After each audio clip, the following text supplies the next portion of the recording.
Selamat pagi, perkenalkan nama saya adalah Wem5 Blindo Marsoid. Saya adalah peserta Latsar CPNS Mahkamah Agung golongan 3, Angkatan 3, kelompok 4. Hari ini saya akan memaparkan substansi adaptif dan kolaboratif. Yang pertama adalah adaptif.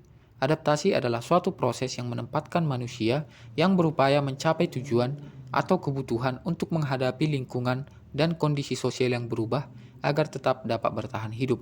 Adaptif merupakan salah satu karakter penting yang dibutuhkan oleh individu ataupun organisasi untuk mempertahankan kelangsungan hidupnya. Terdapat banyak alasan mengapa nilai-nilai adaptif perlu diaktualisasikan dalam pelaksanaan tugas jabatan di sektor publik. Di antaranya, adanya perubahan lingkungan strategis, kompetisi yang terjadi antar instansi pemerintahan, perubahan iklim, dan perkembangan teknologi, dan lain sebagainya. Ketika kita berbicara tentang lingkungan ataupun kondisi yang senantiasa berubah-ubah dalam tatanan global maupun nasional, kita harus terlebih dahulu mengerti apa yang dimaksud dengan konsep VUCA. VUCA itu sendiri adalah akronim dari Volatility, Uncertainty, Complexity, dan Ambiguity. Indonesia dan seluruh negara di dunia tanpa kecuali menghadapi tantangan yang relatif sama dalam tataran global. Adapun penjelasan daripada konsep VUCA itu sendiri adalah sebagai berikut. Pertama, volatility. Volatility adalah dunia berubah dengan sangat cepat, bergejolak, relatif tidak stabil dan tak terduga. Yang kedua adalah uncertainty, di mana masa depan penuh dengan ketidakpastian. Yang ketiga adalah complexity, di mana dunia modern lebih kompleks dari sebelumnya. Masalah dan akibat lebih berlapis, berjalin, berkelindan, dan saling mempengaruhi.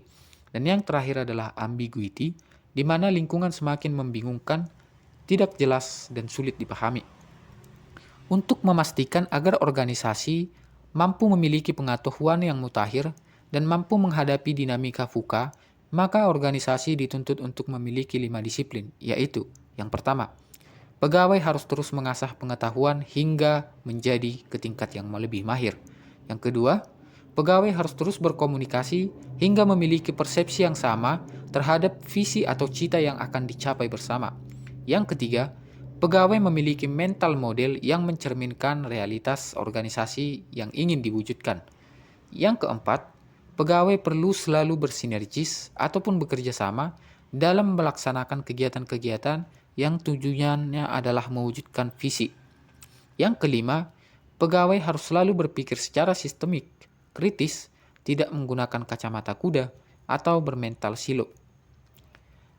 Hal yang paling penting daripada budaya adaptif adalah ketika adaptif itu sendiri bisa kita terapkan dalam kehidupan kita.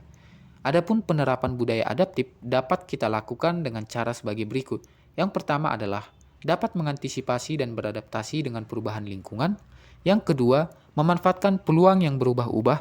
Yang ketiga, mendorong jiwa kewirausahaan. Yang keempat, keterkaitan dengan kinerja instansi. Dan yang kelima adalah memperhatikan kepentingan-kepentingan yang diperlukan antara instansi mitra, masyarakat, dan sebagainya. Adapun poin yang terakhir yang akan saya jelaskan daripada adaptif ini adalah bahwasanya adaptif adalah salah satu nilai dalam core values ASN berakhlak. Adapun pedoman ataupun kode etik daripada adaptif adalah yang pertama, cepat menyesuaikan diri dalam menghadapi perubahan, terus berinovasi dan mengembangkan kreativitas, serta adanya inisiatif untuk bertindak proaktif. Kemudian, yang kedua yang akan saya jelaskan adalah tentang kolaboratif. Kolaboratif adalah salah satu daripada nilai core values ASN berakhlak. Kode etik dan pola perilaku kolaboratif adalah sebagai berikut. Yang pertama, memberikan kesempatan kepada berbagai pihak untuk berkontribusi. Yang kedua adalah adanya keterbukaan dalam bekerja sama yang tujuannya adalah untuk menghasilkan nilai tambah. Yang ketiga adalah menggerakkan pemanfaatan berbagai sumber daya untuk tujuan bersama. Ketika kita berbicara tentang kolaboratif di dalam konteks bangsa negara ataupun dalam konteks pemerintahan, maka kita akan mengenal satu istilah yang disebut dengan Whole of Government atau yang disingkat dengan WOG. Whole of Government adalah sebuah pendekatan penyelenggaraan pemerintahan yang menyatukan upaya-upaya kolaboratif dari keseluruhan sektor dan lingkup koordinasi yang lebih luas guna mencapai tujuan bersama dalam bidang pembangunan kebijakan, manajemen program, dan juga pelayanan publik. Wall of government juga dikenal sebagai pendekatan interagensi, yaitu pendekatan yang melibatkan sejumlah lembaga ataupun yang terkait dengan urusan-urusan tertentu yang relevan.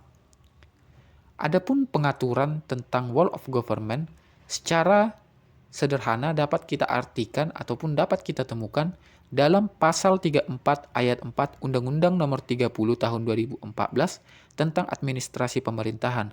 Di pasal ini dijelaskan bahwasanya penyelenggaraan pemerintahan yang melibatkan kewenangan lintas badan dan atau pejabat pemerintahan yang dilaksanakan melalui kerjasama antar badan dan atau pejabat pemerintahan yang terlibat kecuali ditentukan lain dalam ketentuan peraturan perundang-undangan. Secara spesifik dijelaskan di sini adalah kerjasama antara lintas badan atau pejabat pemerintahan yang terlibat. Dalam artian, pasal ini adalah pasal yang mengatur tentang wall of government sebagaimana yang telah kita jelaskan sebelumnya. Nah, ketika kita menjalin kolaborasi, baik itu pemerintahan, ada satu hal yang paling penting yang harus kita ketahui, yaitu kita harus mampu menjalin kolaborasi dengan baik. Kemudian yang menjadi pertanyaan adalah bagaimana kita menjalin kolaborasi. Nah, untuk menjalin kolaborasi, yang pertama kali dilakukan adalah trust building, yaitu membangun kepercayaan dengan stakeholder mitra kolaborasi.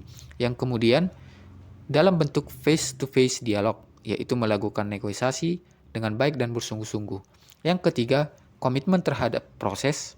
Yang keempat, adanya kepemahaman yang bersama berkaitan dengan kejelasan visi dan misi, definisi bersama terkait permasalahan, serta mengidentifikasi nilai bersama. Dan yang kelima adalah adanya outcome di antara instansi ataupun lintas badan yang menyelenggarakan wall of government. Kemudian, mengapa wall of government itu penting? Ada beberapa faktor yang menyebabkan wall of government itu penting. Di antaranya, yang pertama adalah faktor-faktor internal dengan adanya fenomena ketimpangan kapasitas sektoral sebagai akibat dari adanya nuansa kompetisi antara sektor dalam pembangunan. Yang kedua, khususnya dalam konteks Indonesia, keberagaman latar belakang, nilai budaya, adat istiadat, serta bentuk latar belakang lainnya mendorong adanya potensi disintegrasi bangsa. Untuk itu, diperlukan kerjasama di antara instansi pemerintahan ataupun lintas badan. Adapun faktor eksternalnya seperti dorongan publik dalam mewujudkan integrasi kebijakan, program pembangunan dan pelayanan agar tercipta penyelenggaraan pemerintahan dan pelayanan publik yang lebih baik. Adapun keuntungan penerapan wall of government, yaitu yang pertama adalah adanya outcome yang tidak dapat dicapai oleh kementerian atau lembaga sektoral secara masing-masing. Yang kedua adalah adanya implementasi kebijakan yang tidak hanya melibatkan satu instansi, tetapi lintas instansi. Yang ketiga adalah membuat pemerintah lebih mampu menangani ataupun menanggapi tanggapan kebijakan yang lebih kompleks. Yang keempat adalah mendorong pencegahan terhadap masalah yang mungkin nantinya akan berkembang lebih jauh. Kemudian yang terakhir adalah praktik-praktik wall of government yang dapat kita lakukan atau dapat kita temukan. Yaitu yang pertama adalah penguatan koordinasi antar lembaga, yang kedua adalah membentuk lembaga koordinasi khusus, yang ketiga adalah membentuk gugus tugas, dan yang keempat adalah koalisi sosial. Demikianlah pemaparan tentang materi adaptif dan kolaboratif yang dapat saya jelaskan. Untuk itu, saya ucapkan terima kasih.